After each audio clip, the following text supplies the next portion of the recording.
In this video, we will be looking at Wizards of the Grimoire, designed by Cole and Joe Banning and published by Grimoire Games. We are going to use the Board Game Arena implementation developed by user Mgole to cover the rules, the game flow, and some details about the application that will be useful to understand while you play on Board Game Arena. While playing on Board Game Arena, please keep in mind the game is still in the beta phase and minor adjustments may occur. If you are playing in person, all of the same rules will apply that we cover in this video. Wizards of the Grimoire is a two-player card battling game. You take the role of a wizard battling to defeat your rival. Each player starts with 60 health, and the winner is the first player to reduce their opponent's health to 0. The game setup includes a deck of spell cards and a deck of mana cards. As you play the game, each of these decks will have separate discard piles. At the start of the game, spells are dealt into the spell pool. A beginner game will have 8 spells, and an advanced game will have 10. Each player has an area for their spell repertoire that can hold up to 6 spells. Before the battle can begin, players build their spell repertoire by drafting their initial spells and then move into full turns. For this opening phase, the first player will choose a spell, the second player will choose a spell, the first player will choose a second spell, and then the second player moves into the full turn order actions. Each turn consists of 5 actions. First, the active player will choose a new spell from the spell pool to add to their repertoire. Then, they will cool down their spells.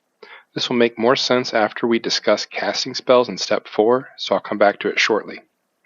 Next, the player will gain 3 mana cards from the mana deck. If the deck is ever depleted in this step or when gaining mana from casting a spell, the discarded mana cards are shuffled to form a new deck to complete the action. Each mana card has a printed value from 1 to 4. The distribution of these cards is not equal, as you can see in this chart. The fourth step is cast spells. To cast a spell, the player must use mana cards equal to the number listed in the top left of the spell card. The value of the mana cards does not come into play when casting spells. The number in the top left of the spell only references the total number of mana cards you need to play. If you are playing in person, these cards are placed face down on your spell. You can look at them at any time, but you cannot change the order once they are played.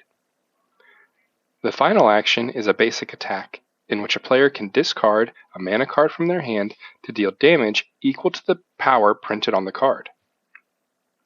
Now, going back to step 2, spell cooldown. During your first turn, your spells will not have been used yet, and nothing will need to cool down. But throughout the game, your spells will have mana cards on them from when they were previously cast. During the cooldown action, you remove the top mana card from each spell and discard it. You'll notice that more powerful spells require more mana. This means it will take longer for those spells to completely cool down to be available to use again. Players will go back and forth through the 5 actions until one player is defeated. The game ends immediately when a player's health is reduced to 0.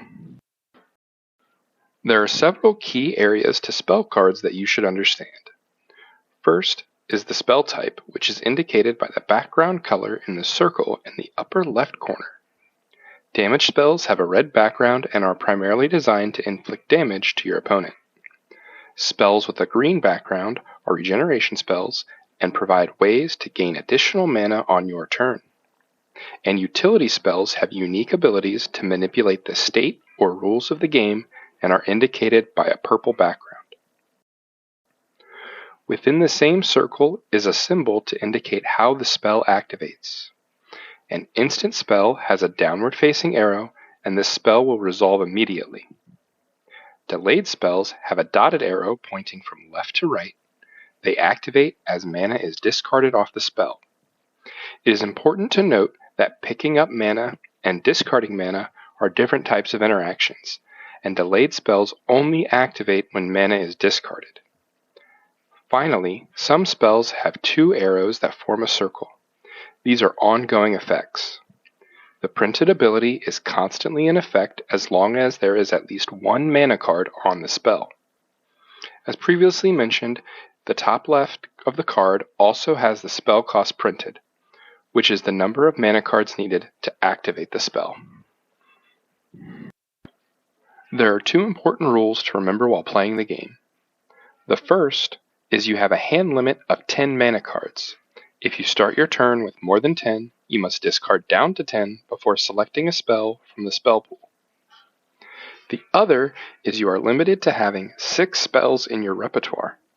At the start of your turn, if you have less than 6 spells, you must take a new one. If you already have 6 spells in your repertoire, you may discard a spell to gain a new one, but only if there are no mana cards on that spell. Remember that the action steps are to gain a new spell, then cooldown spells. So if you want to replace a spell, you will need to not cast it for one turn to be able to replace it on the next turn.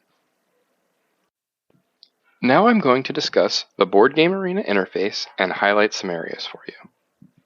This is the player information area. It includes the player's current health, the number of mana cards in their hand, and ELO rating for competitive games. Below this section are action steps for the current turn. Some of these steps may automatically be skipped if there is no possible action by the player on their turn. The magnifying glasses in the top right of the game area allow you to adjust the playing board. This is the spell pool. Each spell has a magnifying glass in the top right corner that can be used to enlarge the card to better read the text and view the art. Then you have the mana deck and mana discard pile. The discard pile can be viewed in full by clicking the eyeball symbol. This box shows how many of each mana card are in the discard pile. This information can be important for certain spells. Then there is the spell deck and spell discard pile.